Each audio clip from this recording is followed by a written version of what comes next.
بسم الله الرحمن الرحيم إذا زلزلت الأرض زلزالها وأخرجت الأرض أثقالها وقال الإنسان ما لها يومئذ تحدث أخبارها بأن ربك أوحى لها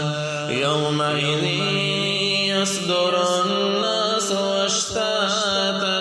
ليروا أعمالهم فمن يعمل مثقال ذرة خيرا يره ومن يعمل مثقال ذرة شرا